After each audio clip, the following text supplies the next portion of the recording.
Girl, this is what I've said all along. You hold the finish, and people are going to think, that that girl's legit. They won't look I at the know. ball because they will be fixated on you. I know, but I'm a hollow bunny in that regard because I don't know where that ball went, but my finish on point. The Hollow Bunny.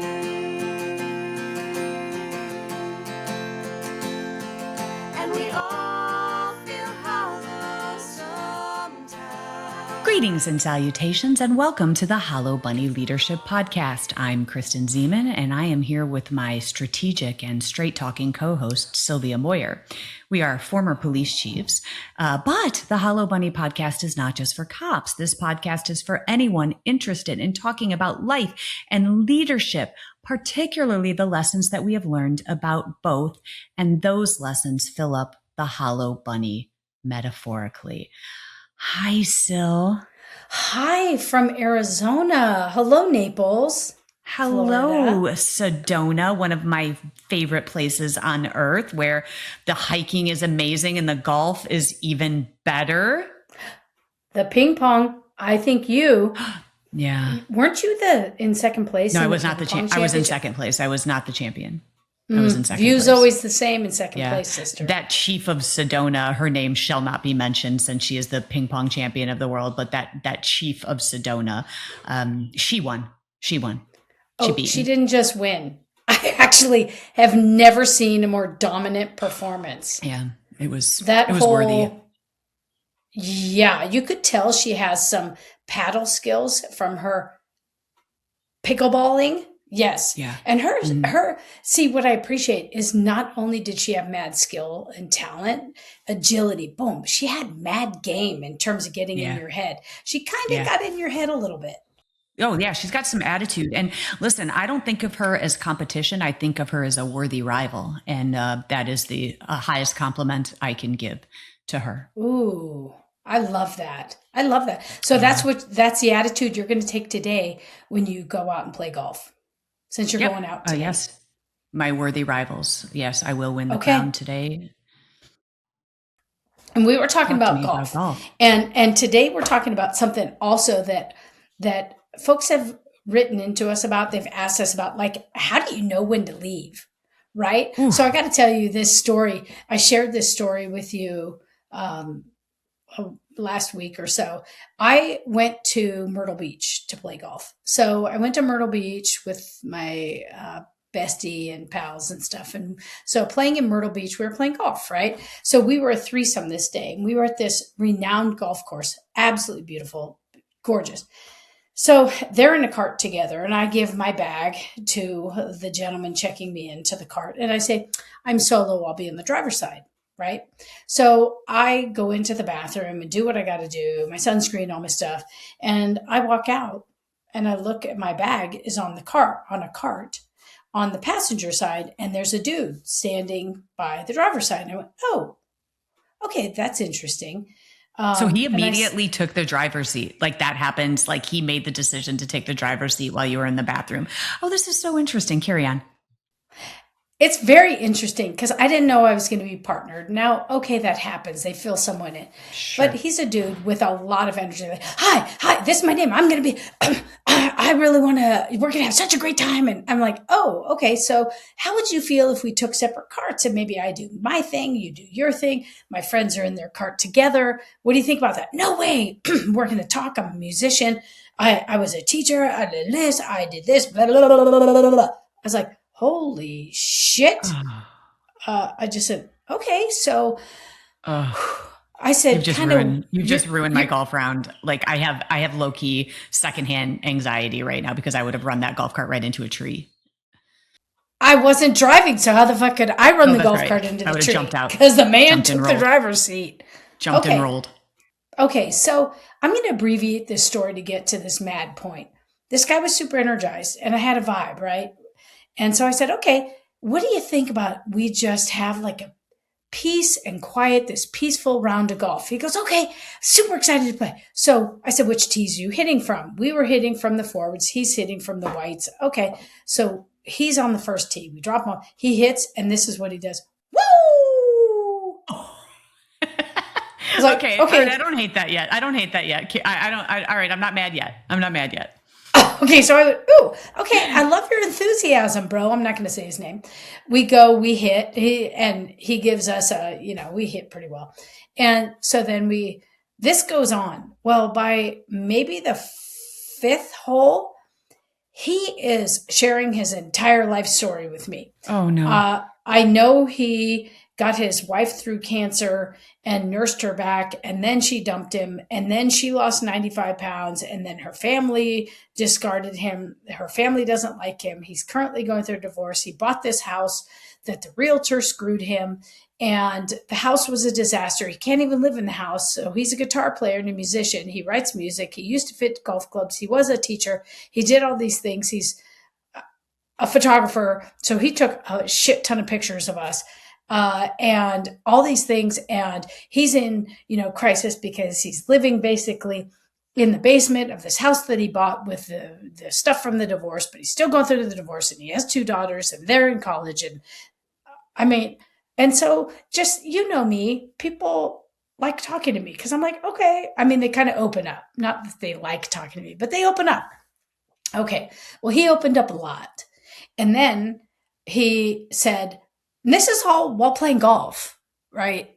And he's got a lot of energy around the greens. So I'm just standing still like, oh my gosh, don't move an inch because he will go. So he was getting more reactive. One hole, we're in the fairway, and he says something about his brother. I said, oh, okay, that's nice. Now I'm fucking captive because I'm the passenger. He opens up about his brother. I said that. Pause. What hole are we on? I need context. What hole are we on when he opens up about his brother? 8. Oh. 8. So you've lasted 8 holes. Okay. All right. Please. I've lasted 8 holes, and I've heard everything. And, I like hearing people's story and giving them space, but this started getting way too much space. So then he talks about his brother. I said, that sounds really hard. It's, it sounds really tough. And your response sounds normal. He goes, normal?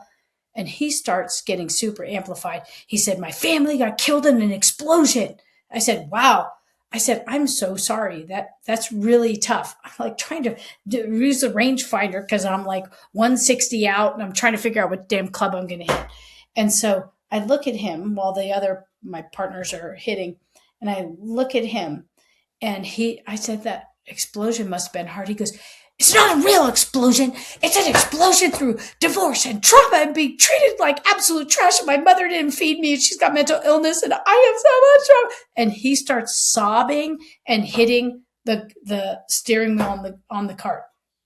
Violently? Yes. And I looked, and I said, and I went to soothing. Okay. I said, how about we just breathe and walk through it? He got his shit and he walked off, and he's sobbing walking down the golf course over to find his ball.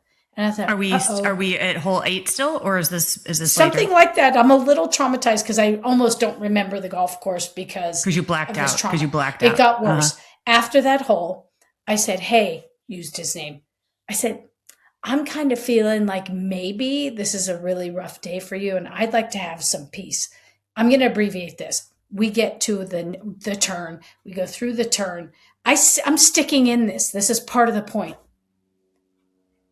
We go to a hole. He's on the putting green. We are all putting. And the 2 other people come over, and they're standing with me talking. And I just went, so we're whispering.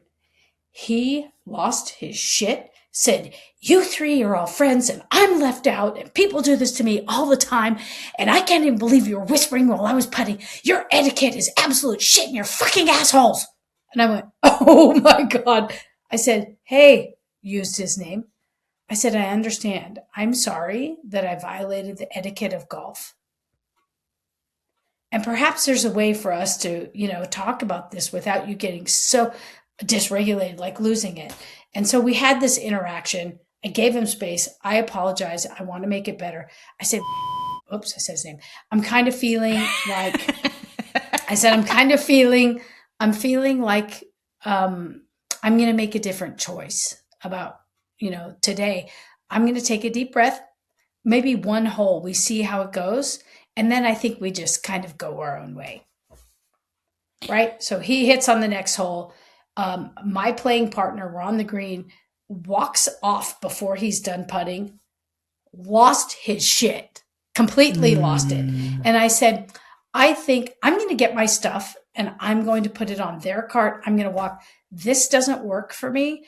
I'm going to make a different choice. And I really urge you to, get the help you need to kind of move on. But here's the point. I should have left earlier. My playing partners, one of them was so upset. She was like almost sick to her stomach because she saw him like hitting the cart and all this really dysregulated behavior. And I should have left earlier. And that's what I was talking to you about. I do have a couple of thoughts on this. And, we are very different people. And you said maybe this was about hole 9, maybe 10 that you finally said. I actually think I would have lasted maybe hole 1 when he moved my shit. And I think I would have had a conversation with him about that at that point. Okay, but maybe not, because then I'm thinking, you know what? I also enjoy being the passenger in a golf cart. And when I have great company, like, hey, let somebody else take the wheel. So you know what? I'm going to call myself on my own BS right there. But the moment that he started oversharing, I think I would have been done, because I don't have a tolerance for, oversharers or people that are like, manic when I'm not at my job, where I was paid to do that as a police officer for 30 years. But now in this phase of my life, I don't think I would have. So this is definitely something worth exploring, because I think that we can safely say you stayed in this situation 8 holes too long. And this tees us up, pun intended, for staying too long. And it does. This is not just in leadership, but also in life. And, this is about sometimes our suffering, which in this situation, this was your suffering that you maintained, and trying to be the nice person, the kind person to listen to his problems. But it's also, we have to frame it both ways. It's also the impact on others that matters as well. 100%. And that's why I talked to you about it before. I said, this is something I'm challenging myself on. This is something that is a major flaw, that I stay too long. I will give someone a chance. The one arena where I didn't was as a police chief. I knew to leave when things were still good, when things were moving up. I did have signs and symbols, right? Signals about when, I think in that space. However, we talked about this, that I stay too long in the difficulty, whether it's the protests, whether it's whatever it is. And this has to be unpacked, because this is an important life and leadership thing, Kristen. And you challenged me on, why do you stay too long? Why do you stay in it? A recent example is an interpersonal relationship where I said, no, not going to do this. And gave someone like 3 chances to say, okay, I might have been wrong. They didn't do that. They doubled down. And it's like, nope, I am not wasting my one precious life, because your character was just revealed. However, in this instance with this golf thing, my peace was disrupted because I didn't want to be unkind and make what would, I think, be considered look like a female who couldn't take it. And I think there's a real call to action for women in positions of leadership. You don't have to take twice as much shit as your male colleagues to be validated. So I think there's a gender thing here too. Well, that's interesting that you say that. I want to call out a couple of things that just sprung to the top of my mind. Maybe they're related, maybe they're not, but let me start with this one. First of all, I do find it interesting, the persona, the stereotype that is placed upon women for being extremely emotional. And your golf cart mate was a hot mess. The person leading our country right now is a petulant child that runs on emotion. And oh gosh, you know what? They're men. That's crazy. Okay, so that's just my first thought. We'll go ahead and put that on ice. But the second thought is it's very interesting to me when you talk about the things that you stayed or that you knew when to get out. We stay in the things that we are vested in. And I would argue that those times in our career when, we're vested in this is where you have to find the sweet spot is I feel so responsible for this organization and these people in this organization that I will not give up. I will not leave when things get hard. That is the right reason for staying. And and same with the relationship. What is interesting to me here, and I'll say this, I'll weigh my words carefully. Very interesting. You stayed really long with the golf guy, but in your interpersonal relationship that you just mentioned, you were like, nope, done, out in the moment that things were revealed. But now the time frame is of course different. We're talking about a day. Yes. It's interesting about that. But also there's another pathway there. And that is, and we've talked about this, so I think I'm safe saying this, is that we also, getting into interpersonal relationships where we haven't collected all the data yet. Does that make sense? It does. Yeah. And and I think in the interpersonal one, I gave like several opportunities for the other party to say, look, I might have been wrong. I might have acted emotionally. I mean, someone puts their hands on you, that's a problem. That's like a clue. So anyway, I do think there's a leadership piece here about how staying to, leadership, it's not about you. So part of it is, there's a point where staying becomes selfish, and not the kind of selfish where you serve self to be of service to others, but it's about power, pay, and the other components that affect our decision-making, prestige. It's about those things. So it becomes selfish. And you pointed out one that was really important. And that was when leaders fail to create a bench. They don't create a bench. They don't have a clear succession plan. Then they feel like they need to stay. But you did a good job in creating a bench of folks that were ready to ascend. So it was easier for you to leave because of that and a number of other factors. So you pointed out, for sure. Failure to create a bench, there's no successors. That's a problem. And people stay because of their own failure to create that bench. Well, I think that you really highlighted the operative word in this whole problem, and it's selfishness. So I'm not talking about the leader who stays because they are so genuinely invested in the organization and it's just not time and they feel like they have to see something through. But I am talking specifically about the selfish side of staying, leaders who will not let go of power, who will not let go of title or identity. And they have this fear of being replaced or forgotten.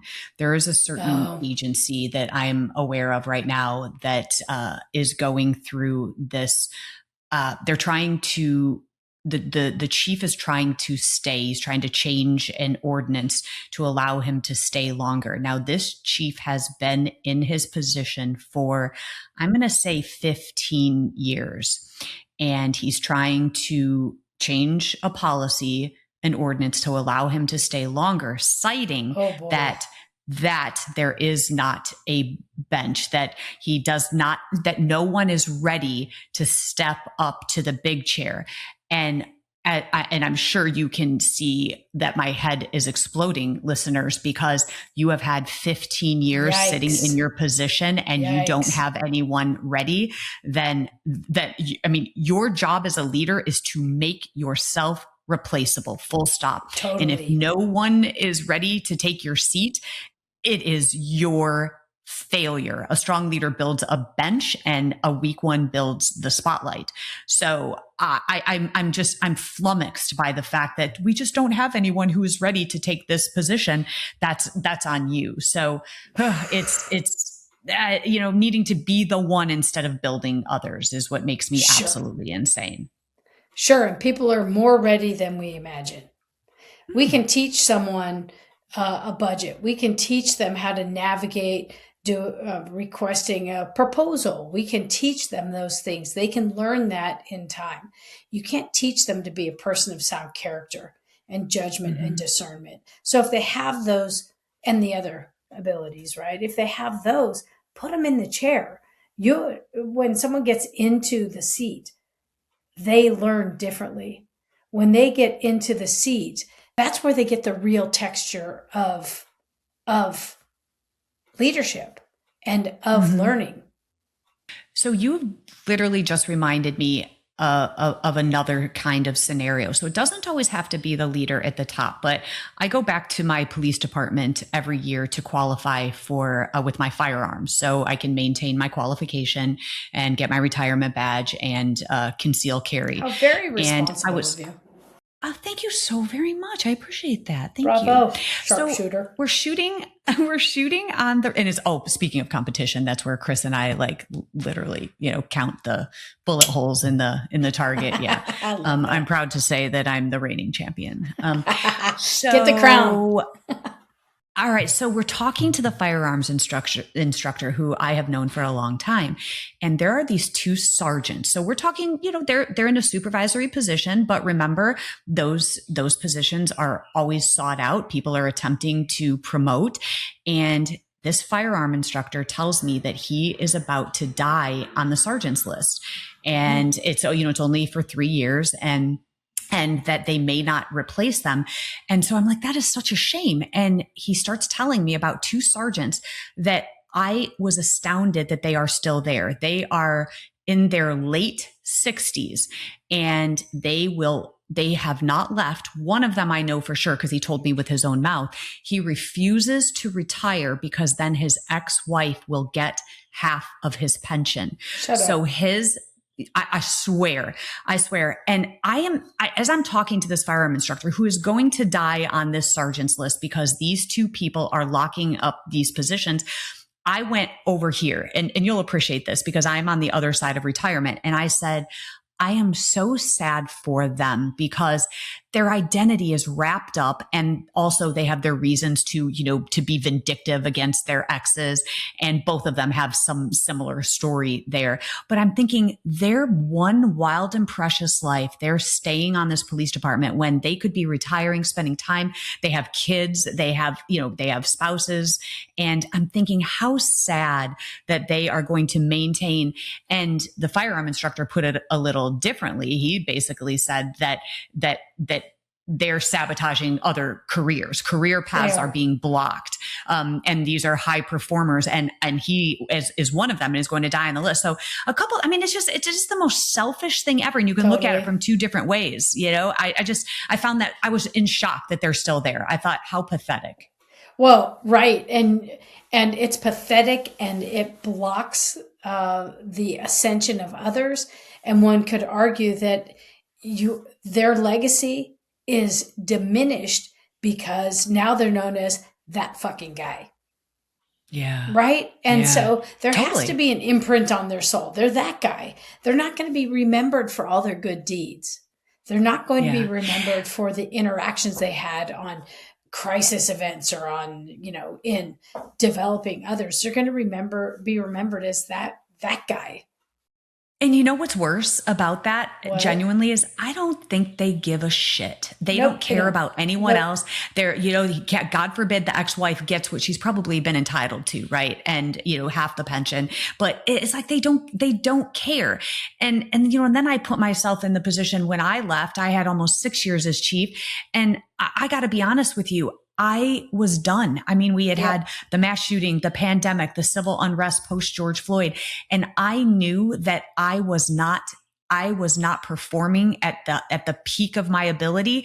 And I knew that my organization was suffering because I had checked out. And I knew that out of love for that agency, I had to go. Okay. I'm going to throw spears at that. I call bullshit on that.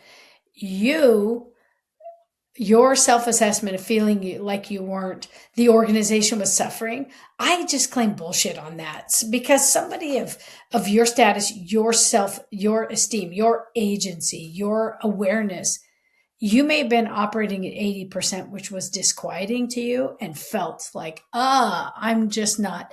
the thinking and acting the same way. Okay, maybe not, but it was likely still 1,000 times better than some of the other folks. So I'm just going to call bullshit on that in terms of the effect on the organization, because I'm not sure that that really computes. So I call bullshit on that. But in your self You know, assessment, yeah, this may be a whole other therapy session that we take offline, but I've recently figured out what it was. It's taken me this long to figure out what it was. And it was just because I was in my organization for 30 years and just scratching yeah, the surface here.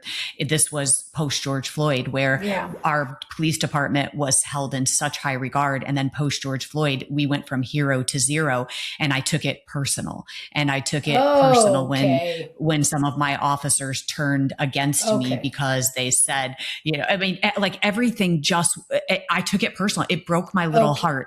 And so I Oh, knew that I had to be done in that organization. It had sucked the life out of me, but I wasn't particularly done with policing, or so I got thought. it. And so I've really done a lot of soul searching to try to figure out what did motivate it. And that's why I think my little heart was broken. And so I was like, I got to get out of that organization, because the people who had known me forever, turned against me and were like, we hate the police. I'm like, but you know me, and that's not us. right. And it hurt more than I was Right. willing to admit at the time. But Uh, anyway, like I said, that's a whole whew. other conversation.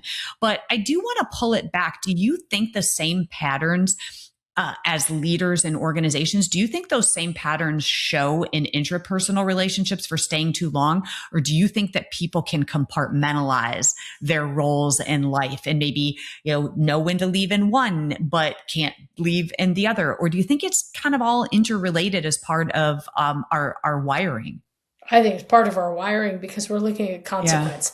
What does one have to pay? Now, you hit on a couple things. You said the ex wife, what she's entitled to. That's a legal standard.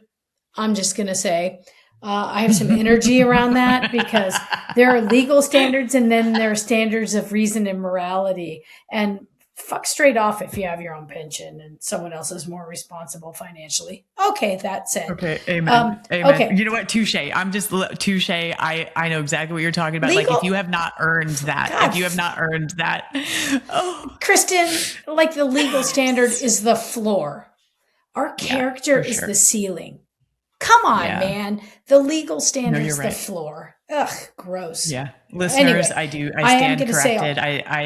I am falling upon my sword, listeners. She's okay, absolutely right. The pull legal the standard sword is the floor. out, plug the wound, move on. Okay, so Yeah. here's the other piece. You did a self-assessment. It broke your heart. And a lot of us have had that occur. That assessment also, there's this piece where it's like, my give a shitter is in the shop. And sometimes your give a shitter cannot be repaired. It's like when you don't give a shit, when you just need to go, you need to go. But a lot of people in interpersonal relationships, it's what is known, right? Let's just say all Yeah. relationships. It's what is known, what is comfortable, the fear of the unknown, being alone, financial consequence, the prestige, the kind of sense of God, did I fail? We were married, and Yeah. that was a really big mistake. Admitting the mistake, then moving through the disentanglement, those things are really hard. And when it's Yeah. overlaid with uh, love, ego, whatever those things are, Yeah. that emotion cannot help but seep into the decision making. And Mm. so I think those things are really, really hard. Uh, with the personal parallel, same pattern, different arena, right? Yeah. Same, you brought I this definitely out. agree. Same pattern, different arena, but you're in the arena. And so many of us have opportunities in these different stages of life to say, okay, that doesn't work for me, and I'm going to make a different choice. That's hard. And in any situation, you have agency, right? And to direct one's life.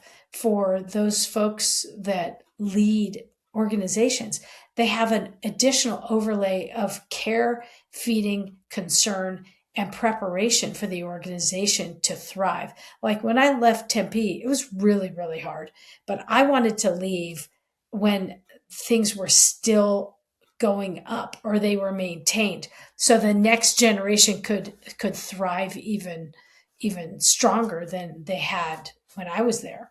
They were amazing when I was there. And talk Yeah. about an adaptive, incredible organization. So they were ready. Sure, right. And I think you are right. The same patterns do show up in relationships, but they come from the same core issues, which is staying out of fear, Yeah. and identity, and not love. And in an organization, when you love your position more than you love your people, Ooh. that is when you have to take a real hard look at your decisions. And the same is true, but different in interpersonal relationships. We are hardwired, and the science shows this, is to stay in situations that are unfavorable, but because there is no uncertainty. We know what we're up against. We know the challenges. We know that we're unhappy, but we are more afraid of leaving the relationship because we are afraid of the unknown. We are afraid that that entanglement that you have with another human being, be it property, be it children, be it a business, be it what have you. We are so afraid of what that tomorrow looks like with all of those things. And so we will sit inside our jail cell, and we will buy curtains and an area rug for it. And we will maintain that prisoner status because we are too afraid to walk out of the jail cell, which is unlocked. Wow. So what does a leader do? Oh, I think the moment of reckoning is being honest with yourself. I mean, this is back to the moment when you know, and that's where we have to hold a mirror up. Leaders, hold that mirror up when you feel the shift from growth. Growth is great. Growth is where you need to stay because we are still having a forward momentum, but from growth to maintenance, where things are just status quo, from purpose to preservation. And that might mean preserving my paycheck. You know how we always put that goalpost, like if I stay just until next year, then I get a little bump, right? And we continue to keep moving the goalpost. And so I think the question, and I will boil it down to an oversimplification, I think the question is, am I still serving this, or is this serving me? The mission or self, right? Yeah. And so pay, prestige, power, all those things are jail cells that keep us bound. Yeah. And to make a choice about an organization and a mission is one of the most noble things you can do. And to leave at a time where it might relieve pressure, it might advance the organization, it might give other people the ability to grow and to achieve something bigger. That's when you depart. Yeah. So really the call to action, what I'm hearing is evaluate, am I doing what serves the mission, or am I doing what serves myself? I would say in my golf story, I needed to serve myself, and I was so hell bent on, staying present for dude and just trying to make the best of it. I stayed too long. So there's a consciousness that has to take place to assess one's position and one's decision-making. And there is a tipping point in which we start deteriorating our effectiveness in life because we're staying in something. Yeah. And I think if you are honest, like actually honest with yourself, you know the answer in your quiet moments. You know why you're staying, if it's selfish or if it's for the organization. Oh my gosh, this comes right back to my reckoning. Listeners, you can't see it, but it's my reckoning pressure gauge when you're blind. But once you become aware, then you can't unknow what you have become, what you have become enlightened about. You can't unknow. So I think that, go ahead. There's also a positive part to that. Once you know something about someone, you can't unknow it. You can see something incredibly beautiful in another human being, the taste of them, the feel of them, the effect they have on the world. You can know that, and you can't unknow it. Mm-hmm. So on the positive, you can't unknow. And there's a reckoning with, wow, this human being is amazing, and I need to pay attention to that. Yeah, for sure. So I think the lesson here is having an honest conversation with yourself, leaving as a leader, leaving well, is part of your leadership legacy. So is preparing others before you go, stepping aside that creates opportunities for others. It doesn't destroy it, it creates. And Yes. I think the best leaders exit with intention and not with reluctance. So I think we just have to have an honest conversation with ourselves. Right. I remember when I left Tempe, it was like to take the pressure off of the organization and really to take the pressure off of me with all the doxing and all the stuff that was occurring. Yeah. Right. And I had to stay in the city, and I asked to move out of the city so that I could relieve some of the pressure on my, people, protesters and stuff coming to my home for a year and a half. And that wasn't permitted. So but in that, and this is not me saying, oh, way to go, Syl, but it's really, so what I did was I created a transition binder for whomever was going to take my place about what had occurred, what are some of the things that still needed to take place, and give them documents so that they were successful, like a sound transition of power, which is what we should do because it's about the mission, it's about the organization, it's about the country. A smooth transition of power gives folks a feeling like there is a care and consideration, a strategic and tactical element that advances the organization. It's not about the person, it's about the time in which the person occupied the office, and then advancing the organization, the country, whatever, the company. So there's a real important piece there. And I've appreciated how you approach this. And, I think this gives our listeners a real opportunity to be still, to assess, to do all the things that we urge in terms of focus. So thanks for that. Yeah, sure. And listeners, if you've done it right, your organization gets better after you're gone. And that to me is the ultimate compliment. It's not proven. Leadership isn't proven by how long you stay. It's proven by what happens after you leave. No doubt. I mean, unless a nefarious actor is put in a position of power, which, okay, that happens. But that undoes all the good things, right? Right. Which just happens, for sure. Yeah. It's reality. Yeah. So for your... All right. So let's say this then. If your staying is holding others back, it's time to move on. Sure. Okay. That's a good litmus test. Thanks, Okay. Kristen. Right. This has been spectacular. Yeah. Yeah. I've missed producer Ted on this, but he's so busy and important. And yeah, he couldn't make it. So it's just us. Just us, buddy. Oh. All right. I wish you the West. I wish you the very best as you hit the little the golf ball today. And I am hoping for the crown for you. Thank you. Stay true. So it's all about much. Tempo. And I've solved my little golf swing issue. It was my grip. It was my grip. I can't believe you just said that, Sylvia, because over Easter, my in-laws were here and my father-in-law is an obsessive golfer. And he told me, you are holding this club wrong. He goes, it's all in your grip. And he took me outside and he showed me, and today I'm going to try it out. So can we revisit this? You've just unlocked something in you. And now I think this might be it. He's like, yeah, your grip has been wrong. Oh yeah. So it's my grip plus my ass is ahead of my hands. That ain't the first time, honey. Oh, I'm trying to visualize that, and it's making me distorted in my head, and I don't know why. Okay, let that visual just pour over you. Thanks for leaving me with that. Everybody, Ted Madden produces this podcast, and the song you're about to hear was written and performed exclusively by my handsome and talented son, Jake Ziman, and his friends, Fabian and Zoe. If you like the podcast, please subscribe. Please like it. Please review it. Tell everyone you know about it. You can follow us on Instagram and Facebook. And if you don't like it, move along. There's nothing more to see here.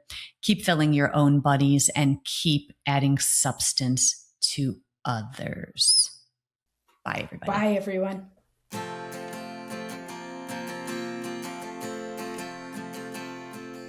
When you look inside, what do you find? Are you content to fall behind? When you lose your way and you falter, why have courage and get ready to fight the hollow buddy?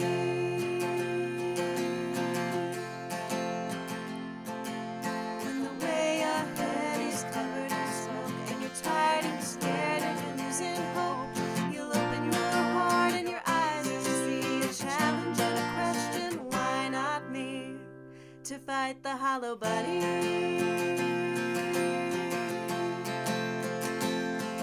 And we all feel hollow sometimes, but the monsters are only in your mind.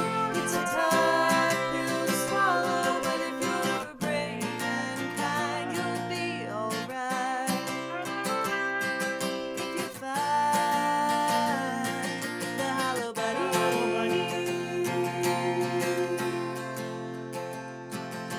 When the challenge ahead scares you to death, you tame the imposter inside instead. To change the world, you've got to start small. It takes a leader to say, I don't know it all. And I know I'm gonna fall, but I'll pick it up and come back stronger. Failing forward and moving onward, doing the hard thing and the right thing, forever fighting the hollow bunny.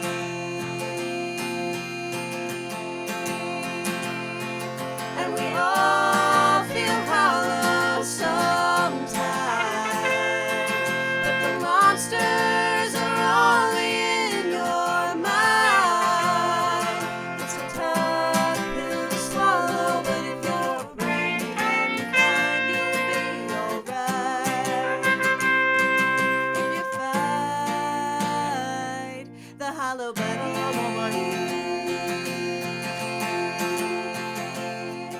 If you're tough on the outside but empty within, something's gonna crack, you've gotta start again. You're tough on the outside but empty within, something's gonna crack, you've gotta start again. The monsters are